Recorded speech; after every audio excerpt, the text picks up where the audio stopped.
आज सुबह अलग अलग शहरों का AQI अपडेट कुछ इस तरह का रहा। दिल्ली का AQI लगभग 400 है, मुंबई का 200 के आसपास और गुरुग्राम का 350।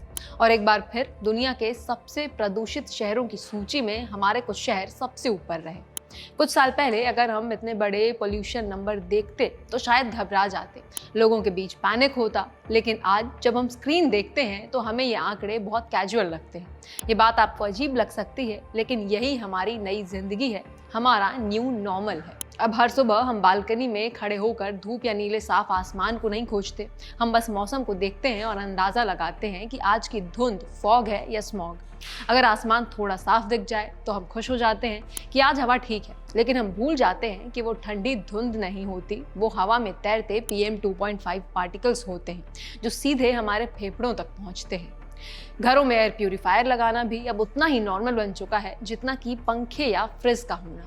कभी प्यूरिफायर लगाना एक लग्जरी माना जाता था, लेकिन अब ये घर का बेसिक अप्लायंस बन चुका है। मॉर्निंग वॉक पर जाने की बजाय घर पर रहकर ट्रेडमिल पर दौड़ना हमारे लिए अब एक नॉर्मल बन चुका है। बच्चों या नौजवानों में खांसी, बुखार, गले में जलन या सांस लेने में दिक्कत होना अब एक नॉर्मल बीमारी की तरह देखा जाने लगा है। यहाँ तक कि मास्क, जो कभी कोविड-19 जैसे पैंडेमिक के समय एक सेफ्टी टूल था, वो घर से बाहर जाते टाइम पहनना अब मैंडेटरी और एक न्यू नॉर्मल कंसिडर किया जाने लगा है, क्योंकि हम सब अब एक इनविजिबल खतरे से खुद को प्रोटेक्ट कर रहे हैं और ये हमारी दिनचर्या का हिस्सा बन चुका है। लेकिन अफसोस, नॉर्मल लगने वाली ये सिचुएशन हेल्दी लाइफस्टाइल के लिए बिल्कुल भी नॉर्मल नहीं है। बल्कि ये कहना गलत नहीं होगा कि शॉर्ट टर्म प्रॉब्लम लगने वाली ये हालत एक बहुत बड़ी और लॉन्ग टर्म प्रॉब्लम की ओर चेतावनी की तरह है। पोल्यूशन कैसे हमारी हेल्थ और हमारी लाइफ एक्सपेक्टेंसी को धीरे धीरे कम कर रहा है और स्क्रीन पर AQI से जुड़े दिखने वाले ये आंकड़े कितने खतरनाक हैं, आपको बताएंगे। मेरा नाम है खुशबू और आप देख रहे हैं जिस्ट।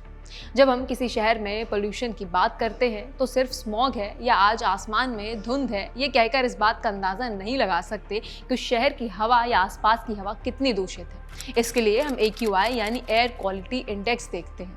AQI को आप हवा का रिपोर्ट कार्ड समझिए। जैसे थर्मामीटर बुखार मापता है, वैसे ही AQI बताता है कि हम जिस हवा में सांस ले रहे हैं वो कितनी साफ या कितनी जहरीली है। जब AQI मॉनिटर किया जाता है तो हवा में मौजूद कई चीजें डिटेक्ट होती हैं, जैसे PM 2.5, PM10, nitrogen dioxide, sulphur dioxide, ozone और कार्बन मोनोऑक्साइड। इन सब का डेटा सेंसर्स कलेक्ट करते हैं, फिर साइंटिफिक फॉर्मूले से एक फाइनल स्कोर बनता है जिसे हम AQI कहते हैं। इस स्कोर को सिंपल भाषा में ऐसे समझिए, AQI 0 से 50 मतलब हवा साफ है और नॉर्मल ब्रीदिंग के लिए सेफ है। 100 से 200 के बीच मतलब गले में इरिटेशन और सांस लेने में दिक्कत शुरू होती है। यही AQI 300 प्लस हुआ, इसका मतलब ये है कि घर से बाहर जाना भी फेफड़ों को नुकसान पहुंचा सकता है। और 400 से ऊपर मतलब इमरजेंसी लेवल, जहां हर सांस आपके शरीर को डैमेज कर सकती है। हवा कितनी दूषित है ये मापते समय जिन पार्टिकल्स को डिटेक्ट किया जाता है उनमें से एक और काफी हानिकारक पार्टिकल है PM 2.5। वैज्ञानिक बताते हैं कि हवा में कुछ बेहद टाइनी पार्टिकल्स होते हैं जिन्हें PM 2.5 कहा जाता है। ये इतने छोटे होते हैं कि इन्हें आप देख भी नहीं सकते, लेकिन ये आपकी हर सांस के साथ अंदर जाते हैं। AQI मेजर करने के लिए हवा में कितने PM 2.5 हैं ये देखा जाता है। पोल्यूशन यानी PM 2.5 में धूल, मिट्टी, इंडस्ट्रियल स्मोक, वाहनों का एमिशन, टॉक्सिक गैसेस होते हैं। सिगरेट स्मोक में केमिकल प्लस टाइनी पार्टिकल्स होते हैं। दोनों इतने छोटे होते हैं कि नाक का नेचुरल फिल्टर भी इन्हें रोक नहीं पाता। ये सीधे लंग्स के अंदर तक पहुंच जाते हैं और अंदर जाकर ये हमारे शरीर में हल्की हल्की जलन शुरू कर देते हैं।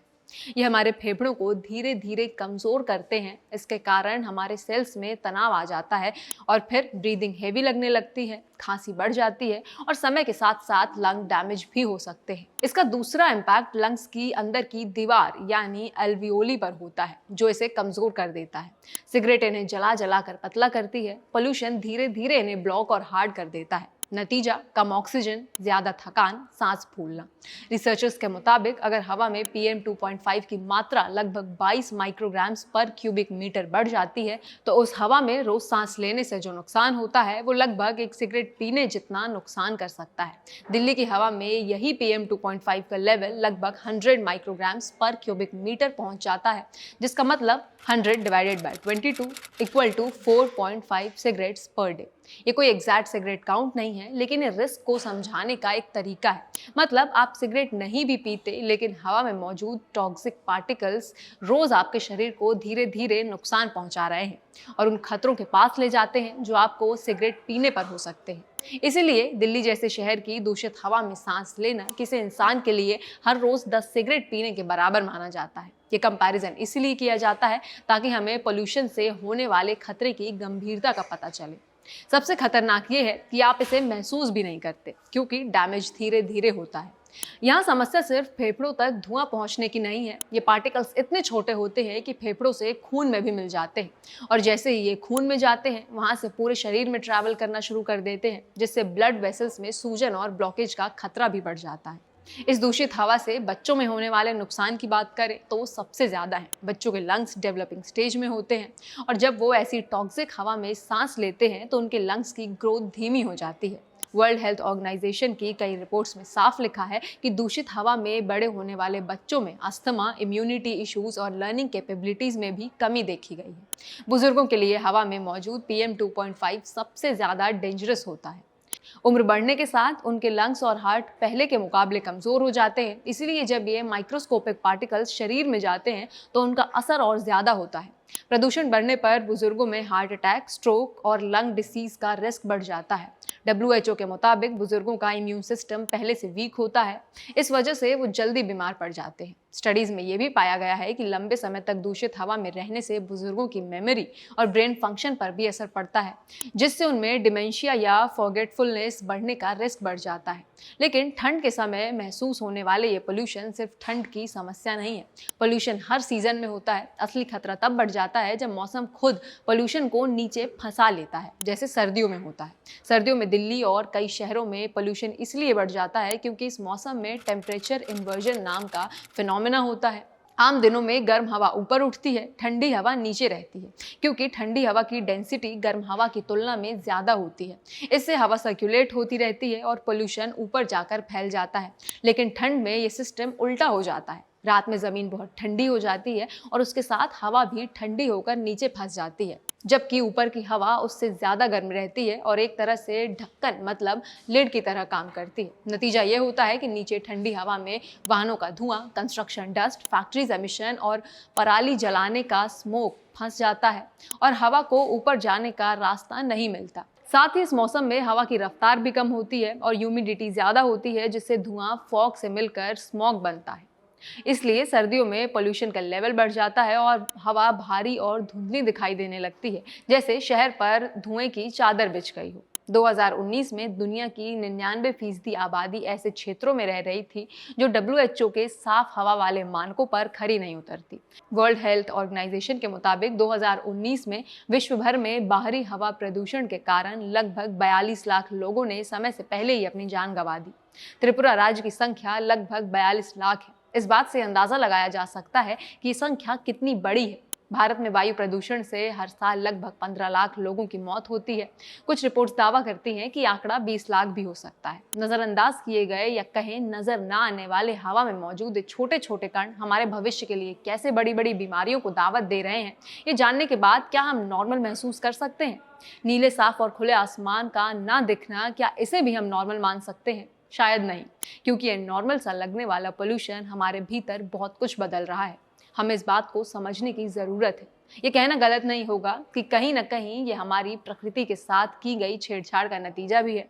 वो नदी हो या पानी या फिर हवा, हमारे अतिक्रमण ने प्रकृति से जुड़ी हर उस चीज की तस्वीर बदल के रख दी है जो कभी खूबसूरत या साफ सुथरी हुआ करती थी। और इन सब के बाद हमने उसे सुधारने या सही करने की बात पर भी ध्यान देना जरूरी नहीं समझा। डिफॉरेस्टेशन और ग्लोबल वार्मिंग जैसे इश्यूज अब उन किताबों तक सीमित होकर रह गए हैं जो कभी हमने तीसरी या चौथी क्लास में पढ़े थे। हमें पॉलिटिकल विजिलेंस तो है, लेकिन एनवायरनमेंट के साथ हुई छेड़छाड़ के लिए जब बात करनी होती है तो अफसोस कोई अकाउंटेबिलिटी नहीं। नेचर के साथ किए गए एक्सप्लॉयटेशन को तो अंडू नहीं किया जा सकता, लेकिन उसका जो असर हम पर पड़ता दिखाई दे रहा है, उससे खुद को सुरक्षित रखने के लिए हमें प्रिकॉशंस लेने ही पड़ेंगे। जब हवा ज़्यादा प्रदूषित हो तो बुजुर्गों के लिए प्रैक्टिकल प्रोटेक्शन स्टेप्स बहुत ज़रूरी हैं। सबसे पहले घर के अंदर की हवा को साफ रखना सीखें। खिड़कियां सिर्फ तभी खोलें जब AQI कम हो, वरना उन्हें बंद रखें और कमरे में पौधे या एयर प्यूरिफायर का इस्तेमाल करें। बाहर जाना पड़े तो भीड़-भाड़ और हैवी ट्रैफिक वाली रोड्स अवॉइड करें, क्योंकि वहीं सबसे ज़्यादा PM 2.5 पार्टिकल्स होते हैं। अगर बाहर निकलना ज़रूरी हो तो N95 या KN95 मास्क पहनें। ये नॉर्मल कपड़े के मास्क से ज़्यादा इफेक्टिव होते हैं, क्योंकि ये छोटे पार्टिकल्स को भी नाक में एंटर करने से रोक लेते हैं। पोल्यूशन वाले समय एंटीऑक्सीडेंट्स बहुत हेल्प करते हैं, क्योंकि ये शरीर में जमा टॉक्सिन्स को न्यूट्रल करते हैं। रोज की डाइट में विटामिन C वाले फल जैसे नींबू, ऑरेंज, आंवला, ओमेगा 3 फूड जैसे वॉलनट, फ्लैक्स सीड और गुनगुना या गर्म पानी शामिल करें। पार्क में वॉक करने का मन हो तो सुबह सुबह न जाएं, क्योंकि उस समय पोल्यूशन सेटल होता है। हमेशा AQI चेक करें और अगर AQI 200 प्लस हो तो कोशिश करें ज्यादातर टाइम इंडोर रहें। याद रखिए, पोल्यूशन को पूरी तरह रोक नहीं सकते, एक दिन में इसे बदल नहीं सकते, लेकिन स्मार्ट प्रिकॉशन से उसके डैमेज को कम किया जा सकता है। आप इस पर क्या सोचते हैं, हमें कमेंट सेक्शन में जरूर बताइएगा।